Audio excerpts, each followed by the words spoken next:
L'esprit désigne cet élément le plus profond de l'âme humaine pour lequel elle est capable de communiquer avec le monde divin.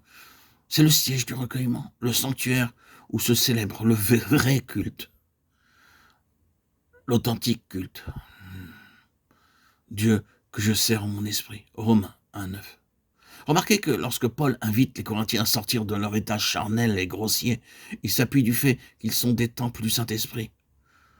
De nos jours, on pense généralement qu'il ne faut parler de l'habitation du Saint-Esprit en l'homme qu'à des chrétiens avancés. Apprenons ici que chaque croyant a le Saint-Esprit en lui, et qu'il doit le savoir que c'était là le meilleur moyen de le tirer de la vie charnelle pour le faire monter plus haut. Travaillons donc à faire connaître à chaque croyant le droit d'aînesse qu'il a reçu de Dieu. C'est le corps qui est le temple du Saint-Esprit, 1 Corinthiens 6,19. Si notre esprit est rempli de l'Esprit de Dieu, sa présence agira dans le corps aussi. Si par l'Esprit vous mortifiez les œuvres du corps, vous vivrez. Romains 8,13. Croyons que cet Esprit divin nous est envoyé pour pénétrer, purifier, fortifier notre corps et le rendre propre à servir Dieu.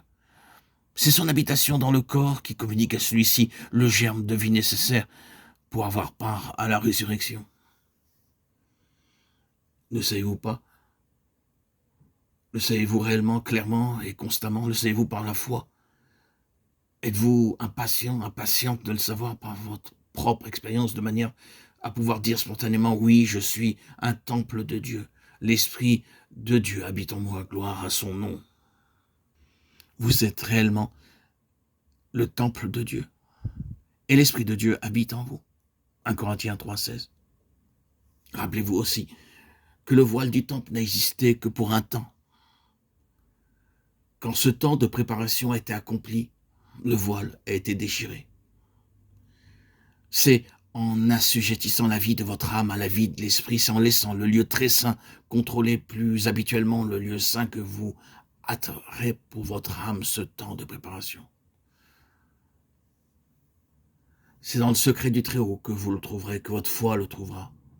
Et tandis qu'en adoration devant le Père, votre cœur tremblera à la pensée de ce qu'il a trouvé. Attendez, attendez patiemment dans le silence. Attendez patiemment le recueillement que Dieu vous accorde. L'action puissante de son esprit, soyez sûr qu'il viendra remplir son temple de sa gloire. Prenez du temps, prenez un temps pour vous poser et assujettissez la vie de votre âme à la vie de l'esprit. Laissez le lieu très saint contrôler le lieu saint par la puissance de celui en qui le voile fut déchiré afin que de son corps glorifié puisse se répandre le Saint-Esprit. Vous aussi, vous éprouverez alors ce voile de séparation qui vous sera ôté, où le lieu très saint et le lieu saint ne feront plus qu'un. La gloire cachée dans le secret se répandra alors dans votre vie de chaque jour, et tout le service du lieu saint se fera par la puissance de l'Esprit éternel.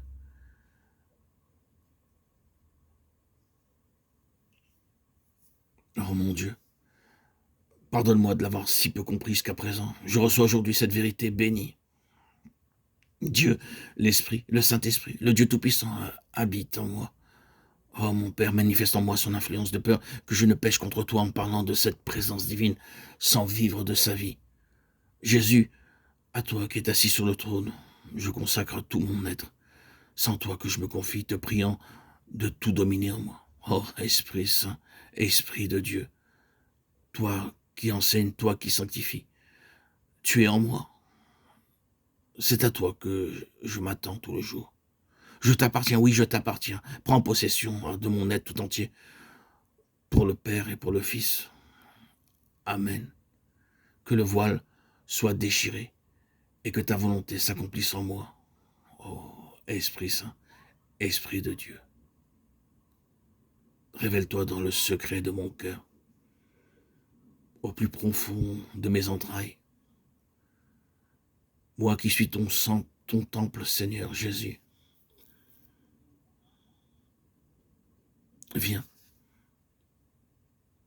dévoile-toi à travers moi et rayonne par ton esprit. Toi qui as fait de mon temple de mon cœur ta demeure sainte.